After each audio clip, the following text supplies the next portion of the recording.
Hello विद्यार्थी मित्रों, आपका मेरे चैनल निराला हिंदी क्लासेस में स्वागत है। इससे पहले वीडियो में मैंने आदिकाल के नामकरण के बारे में बताया, आदिकाल की प्रवृत्तियों के बारे में बताया था और आज आदिकाल के नामकरण के बारे में चर्चा करेंगे। हिंदी साहित्य का पहला काव्यकाल है संवत 1050 से 1375, जिसका काव्यकाल स्वीकार किया गया है आचार्य रामचंद्र शुक्ल के द्वारा। उसी के नामकरण के विषय में आज बात करेंगे। तो क्योंकि सबसे पहला और बहुत लंबा काव्यकाल है और बहुत ही विवादित है, क्योंकि पहला है इसके कारण।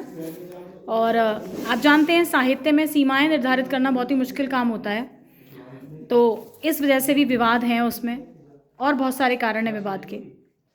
तो आज इसी काल के नामकरण के बारे में बात करेंगे और जो महत्वपूर्ण नामकरण है वो महत्वपूर्ण क्यों हैं, जो सर्वश्रेष्ठ नामकरण है वो क्यों हैं सर्वश्रेष्ठ, इनके विषय में भी चर्चा करेंगे।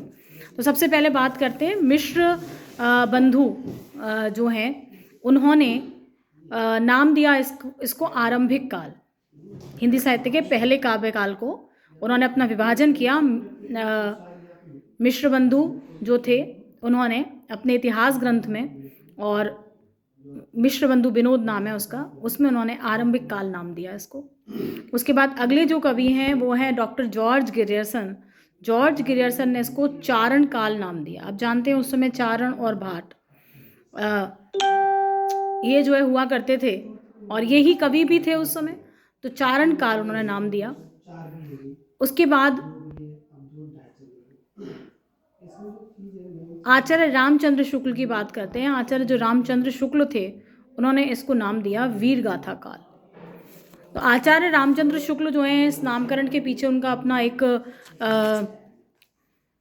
कारण था, और वो कारण उन्होंने स्पष्ट किया कि जो साहित्य होता है वो जनता की चित्त वृत्तियों का प्रतिबिंब होता है।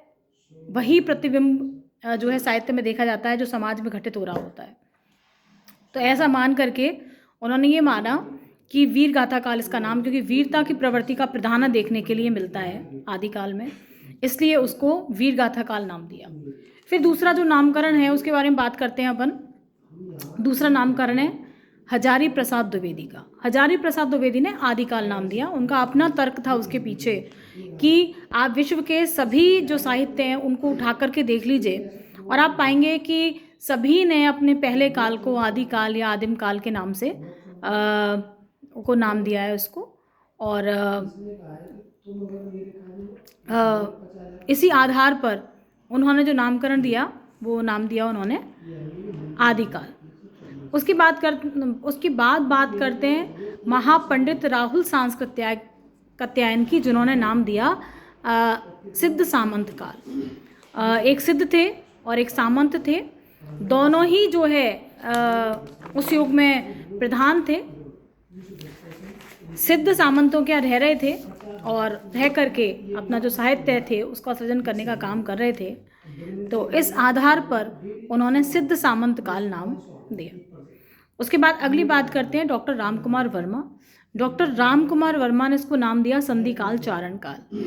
संधिकाल दो भाषाओं का जो मिलन बिंदु है उसको उन्होंने संधिकाल नाम दिया। और चारण आप जानते हैं एक जाति है। अब ये हिंदी के मिलन बिंदु कौन कौन से हैं? दो, तो एक पुरानी हिंदी और एक नई हिंदी, इस तरह से दोनों के मिलन बिंदु को उन्होंने नाम दिया संधिकाल चारण काल।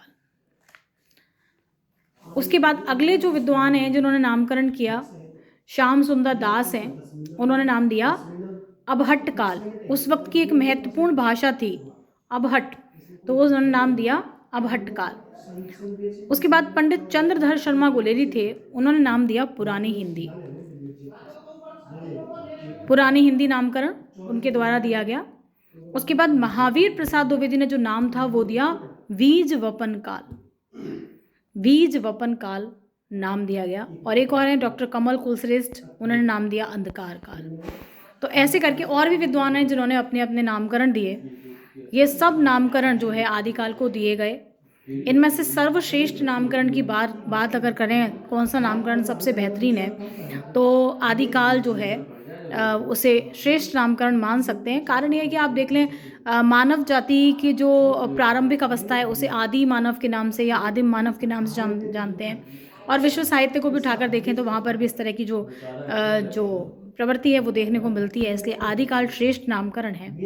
और वीर गाथा काल जो नाम है वो भी कहीं हद तक उपयुक्त नामकरण माना जा सकता है। कारण यह है कि आदिकाल में वीरता की प्रवृत्ति का प्रधान था, इसमें बिल्कुल कहीं पर भी दो राय नहीं है। और नामकरण किसी न किसी कारण से अन्य विद्वानों के द्वारा उनका खंडन किया गया और वो कहीं ठीक ही है, कहीं किसी हद तक। धन्यवाद। और ध्यान रखें, अगर चैनल पसंद आए तो उसे लाइक और सब्सक्राइब करना ना भूलें। एमए के विद्यार्थियों के लिए भी काम का है ये। नेट के जो विद्यार्थी हैं उनके भी काम की जानकारी है इस वीडियो में। और बीए पार्ट फर्स्ट के जो बच्चे हैं उनके लिए भी ये जानकारी काम की है। धन्यवाद।